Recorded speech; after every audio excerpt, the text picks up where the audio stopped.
अस्सलामुअलैकुम।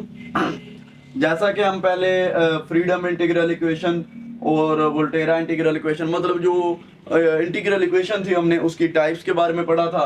और अब हम फ्रीडम इंटीग्रल के बारे में पढ़ेंगे। फ्रीडम इंटीग्रल के बारे में, तो फ्रीडम इंटीग्रल के बारे में पहले पढ़ने से पहले हम उसकी स्टैंडर्ड फॉर्म लिखेंगे।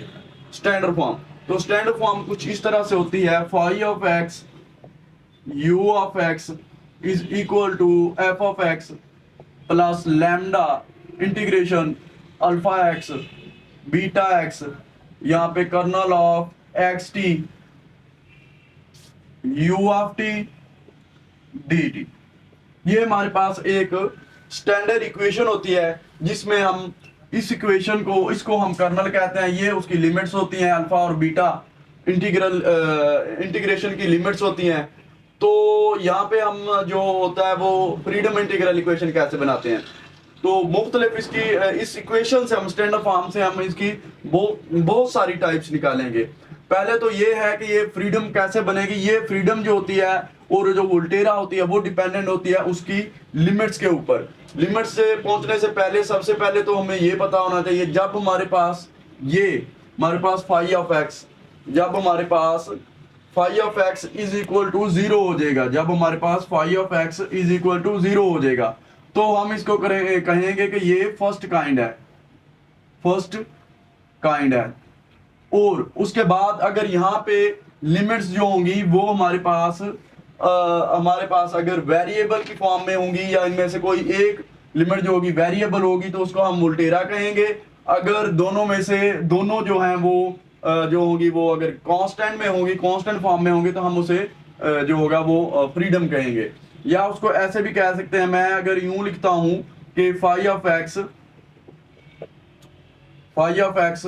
u of x is equal to f of x lambda integration a to b kernel of xt और u ऑफ t dt। यहाँ पे ये लैम्डा क्या होता है? लैम्डा इसके पैरामीटर होते हैं जो कि हमारे पास कुछ भी हो सकते हैं। 1 हो सकता है, 2 हो सकता है, 1/2 हो सकता है, 6 to 5 कुछ भी हो सकते हैं। और उसके बाद ये जो है ये भी हमारे पास कुछ कांस्टेंट हैं। इनमें हमारे पास वैल्यू ये 0 हो सकती है, 1 हो सकती है, 2 हो सकती है, कुछ भी हो सकता है इसके अंदर। वो इसकी जो होगी वो क्वेश्चन के अबाउट होगी कि ये कैसे है। तो ये इससे हमें पता चल रहा है कि ये हमारे पास क्या है? कांस्टेंट है। इन लिमिट की जो इंटीग्रेशन की जो लिमिट्स है ये कांस्टेंट है। जब इंटीग्रेशन की लिमिट्स कांस्टेंट होंगी तो ये फ्रीडम को जाहिर करेगा।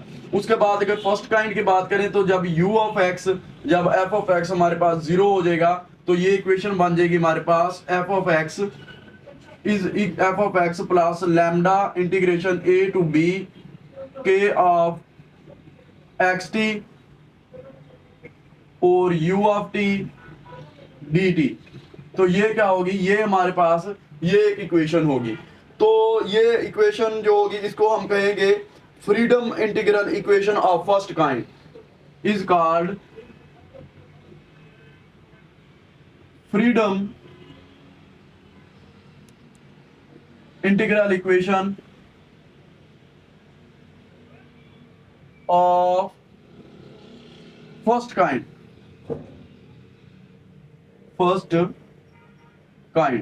उसके बाद अगर फर्ज करें हमारे पास फाई ऑफ एक्स, जैसे हमारे पास 0 था, अब फाई ऑफ एक्स अगर हमारे पास 1 हो जाए तो वो क्या बन जाएगा?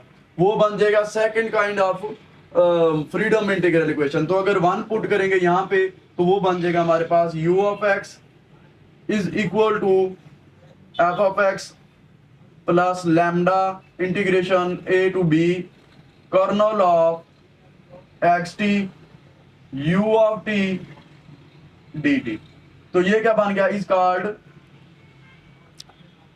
तो ये second kind of integral equation, second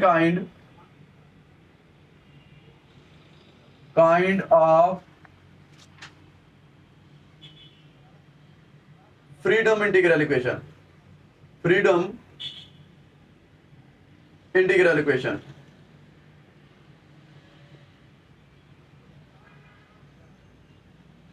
तो ये था हमारे पास कि हमने फ्रीडम इंटीग्रल इक्वेशन को हमने फर्स्ट काइंड भी बनाया और सेकंड काइंड भी बनाया। तो नेक्स्ट जो टॉपिक्स होंगे वो इंशाल्लाह ताला नेक्स्ट लेक्चर में